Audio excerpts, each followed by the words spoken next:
भारत का वो कूटनीतिक मास्टर स्ट्रोक जिसने खोल दी मध्य एशिया तक सीधी राह। सिर्फ $3 अरब का निवेश और बन गया भारत का अब तक का सबसे घातक ब्रह्मास्त्र। बिना हथियार, बिना फौज, काबुल में भारत का झंडा लहरा रहा है। चीन और पाकिस्तान दोनों के होश उड़ चुके हैं, क्योंकि ये है भारत की साइलेंट डिप्लोमेसी का सबसे बड़ा खेल, जहां हर चाल शतरंज नहीं, एक जाल है। जब दुनिया अफगानिस्तान को उसकी तबाही पर छोड़कर भाग रही थी, भारत वहीं डटा रहा, चुपचाप लेकिन रणनीति से। आज वही तालिबान जो कभी भारत का सबसे बड़ा दुश्मन था, अब पाकिस्तान को आंखें दिखा रहा है और भारत से दोस्ती की बात कर रहा है। आखिर ये कैसे हुआ?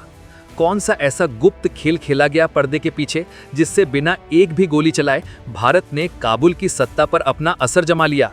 क्या सच में तालिबान अब भारत की डिप्लोमेसी के जाल में फंस चुका है? क्यों पूरी दुनिया हैरान है भारत के इस साइलेंट मूव से? अब जो कहानी शुरू होती है वो किसी थ्रिलर फिल्म से कम नहीं है। 2021 में जब तालिबान ने काबुल पर कब्जा किया तो दुनिया को लगा कि भारत का अफगानिस्तान चैप्टर खत्म। सबने कहा भारत के $3 अरब पानी में डूब गए। पाकिस्तान में जश्न मानने लगे। चीन खुश हो गया कि अब अफगानिस्तान में उसका राज चलेगा। लेकिन वो ये भूल गए थे कि ये 2025 का नया भारत है, जो शतरंज की बिसात बिछाता है तो चालें 50 साल आगे की सोच कर चलता है। तालिबान को सत्ता तो मिल गई, लेकिन जल्द ही उन्हें कड़वी सच्चाई का एहसास हुआ। उन्हें एहसास हुआ कि देश बंदूक से जीता जा सकता है, लेकिन चलाया नहीं जा सकता। देश चलाने के लिए बिजली चाहिए, पानी चाहिए, सड़कें चाहिए, अस्पताल चाहिए और पैसा चाहिए। और ये सब पिछले 20 सालों से अफगानिस्तान को कौन दे रहा था? सिर्फ और सिर्फ भारत।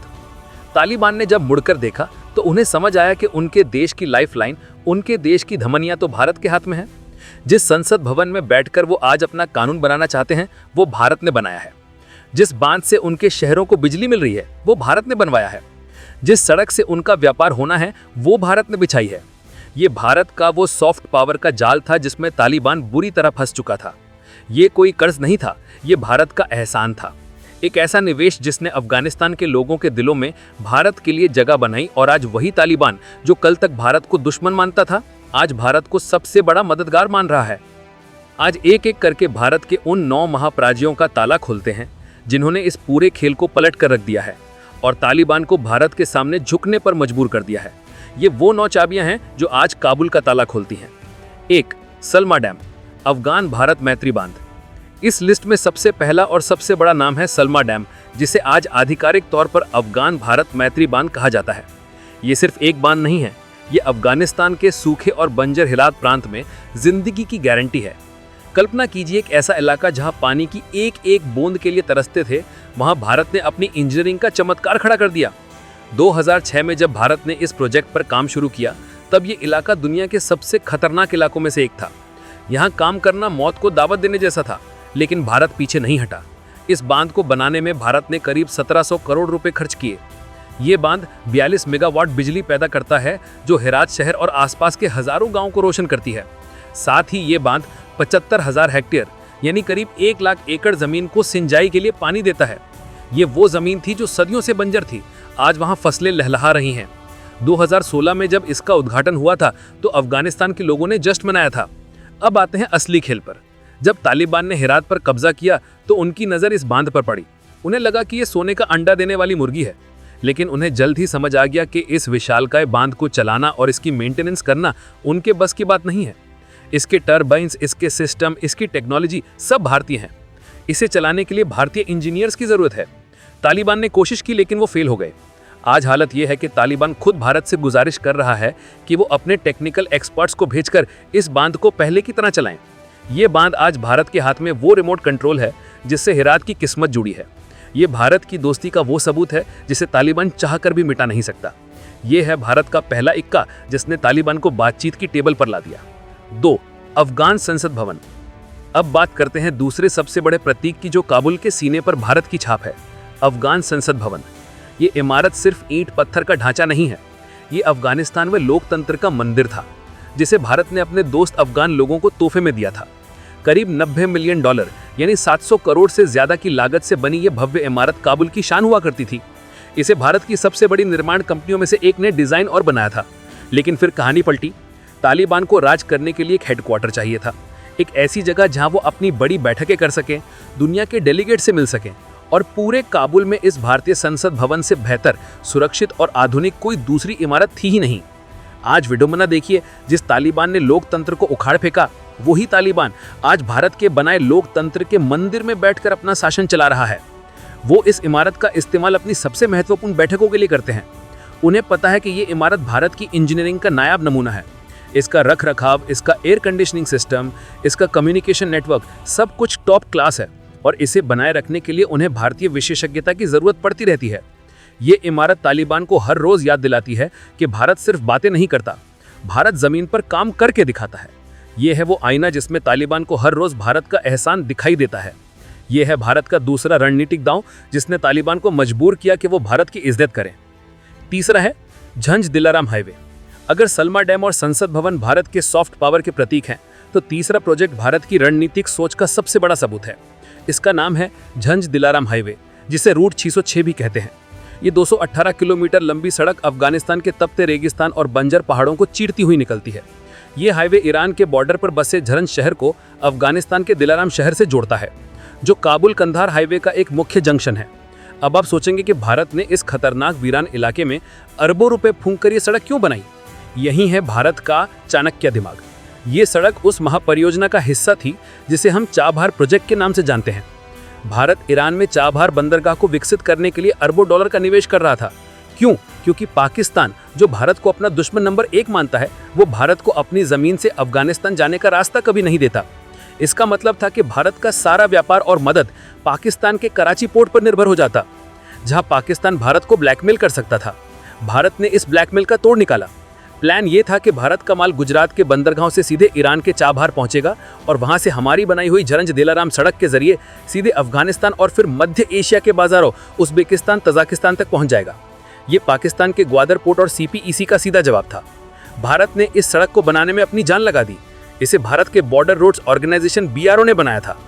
अब जब तालिबान आया तो ये सड़क उनके कंट्रोल में आ गई, लेकिन तालिबान के लिए ये सड़क गले की हड्डी बन गई। तालिबान को दुनिया से व्यापार करना है, खासकर ईरान और भारत से, और उनके पास इस हाईवे के अलावा कोई दूसरा भरोसेमंद रास्ता नहीं है। ये हाईवे आज अफगानिस्तान के व्यापार की लाइफलाइन है। तालिबान को पता है कि अगर भारत से दोस्ती नहीं रखी तो चाबहार का रास्ता बंद हो जाएगा, और अगर चाबहार बंद हुआ तो अफगानिस्तान का व्यापार ठप हो जाएगा। वो पूरी तरह पाकिस्तान के कराची पोर्ट पर निर्भर हो जाएंगे, जो वो कभी नहीं चाहेंगे। आज इसी हाईवे से भारत अफगानिस्तान को गेहूं और दवाइयां भेज रहा है। तालिबान खुद इस हाईवे की सुरक्षा कर रहा है। ये 218 किलोमीटर का स्टील और कंक्रीट का जाल आज भारत का सबसे बड़ा रणनीतिक हथियार है, जिसने पाकिस्तान के सारे मंसूबों पर पानी फेर दिया है। 4. Chabahar project. Zaranj Delaram highway उस महाखेल का सिर्फ एक मोहरा था जिसका असली नाम है चाबहार प्रोजेक्ट। ये है भारत का वो ब्रह्मास्त्र जो पाकिस्तान को नक्शे से ही बाईपास कर देता है। ये सीधे तौर पर अफगानिस्तान में नहीं, बल्कि पड़ोसी देश ईरान में है, लेकिन इसका एक एक तार अफगानिस्तान के भविष्य से जुड़ा है। भारत ने ईरान के सिस्तान बलूचिस्तान प्रांत में चाबहार बंदरगाह को विकसित करने के लिए अरबों डॉलर का निवेश किया। क्यों? क्योंकि पाकिस्तान, जो भारत को अपना दुश्मन नंबर 1 मानता है, वो भारत को अपनी जमीन से अफगानिस्तान जाने का रास्ता कभी नहीं देता। इसका मतलब था कि भारत का सारा व्यापार और मदद पाकिस्तान के कराची पोर्ट पर निर्भर हो जाता, जहां पाकिस्तान भारत को ब्लैकमेल कर सकता था। भारत ने इस ब्लैकमेल का तोड़ निकाला। प्लान ये था कि भारत का माल गुजरात के बंदरगाहों से सीधे ईरान के चाबहार पहुंचेगा और वहां से हमारी बनाई हुई झरंज दिलाराम सड़क के जरिए सीधे अफगानिस्तान और फिर मध्य एशिया के बाजारों उज्बेकिस्तान, तजाकिस्तान तक पहुंच जाएगा। आज तालिबान खुद भारत से कह रहा है कि चाबहार रूट को पूरी तरह चालू करो। तालिबान के राज में भी भारत ने इसी चाबहार रूट से हजारों टन गेहूं और दवाइयां अफगानिस्तान भेजी हैं।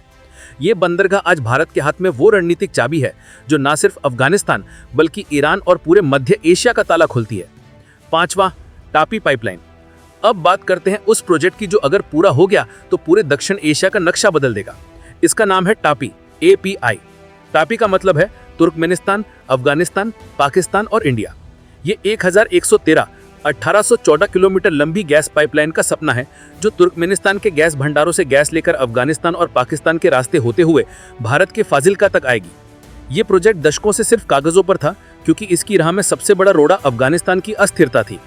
कोई भी देश अफगानिस्तान के उस इलाके में खरबों रुपए का निवेश करने को तैयार नहीं था, जहां हर दिन गोलियां चलती हों। भारत को इस गैस की सख्त जरूरत है, क्योंकि ये सस्ती और साफ ऊर्जा है। पाकिस्तान को भी इसकी जरूरत है, लेकिन ये पाइपलाइन बिना अफगानिस्तान के मुमकिन नहीं है। अब जब से तालिबान सत्ता में आया है, कहानी में एक नया मोड़ आ गया है। तालिबान को देश चलाने के लिए पैसा चाहिए, और बहुत सारा पैसा चाहिए। तापी पाइपलाइन से अफगानिस्तान को हर साल अरबों रुपए सिर्फ ट्रांजिट फीस के तौर पर मिलेंगे, यानी उसके इलाके से पाइपलाइन गुजरने का किराया। ये तालिबान के लिए एक खजाने जैसा है। इसीलिए सत्ता में आते ही तालिबान ने दुनिया को चौंकाते हुए ऐलान किया कि वो टापी प्रोजेक्ट को दोबारा शुरू करने के लिए तैयार हैं। अब खेल देखिए, इस प्रोजेक्ट का सबसे बड़ा खिलाड़ी और निवेशक भारत है। अगर भारत इस प्रोजेक्ट से हाथ खींच ले तो ये पाइपलाइन कभी नहीं बनेगी। तालिबान ये बात अच्छी तरह जानता है। वो जानता है कि अगर भारत का साथ चाहिए तो भारत की शर्तों को मानना होगा, भारत के हितों का ध्यान रखना होगा। पाकिस्तान भी इस खेल में फंसा है, उसे भी गैस चाहिए, लेकिन वो बिना भारत के ये गैस नहीं ला सकता। टापी पाइपलाइन आज वो सुनहरा जाल है जिसमें तालिबान और पाकिस्तान दोनों फंसे हैं और इसकी डोर भारत के हाथ में है। छठा है पावर इंफ्रास्ट्रक्चर। हमारी लिस्ट का छठा पिलर है पावर इंफ्रास्ट्रक्चर, यानी अफगानिस्तान का पावर ग्रिड। आज के जमाने में बिना बिजली के एक पत्ता भी नहीं हिलता। न फैक्ट्री चलती है, न अस्पताल, न दफ्तर। बाकी अफगानिस्तान में भारत के द्वारा किए जा रहे इस साइलेंट रिवॉल्यूशन के बारे में आपका क्या कुछ कहना है? अपनी राय कमेंट में जरूर बताएं। तो दोस्तों, ये थी आज की पूरी अपडेट जो काफी रिसर्च और मेहनत के बाद आपके सामने रखा गया है। और दोस्तों, जाते जाते एक छोटी सी हेल्प कर दीजिए, इस वीडियो को एक लाइक करके अपने दोस्तों तक शेयर करके हमारी मेहनत को सपोर्ट कर दीजिए। धन्यवाद।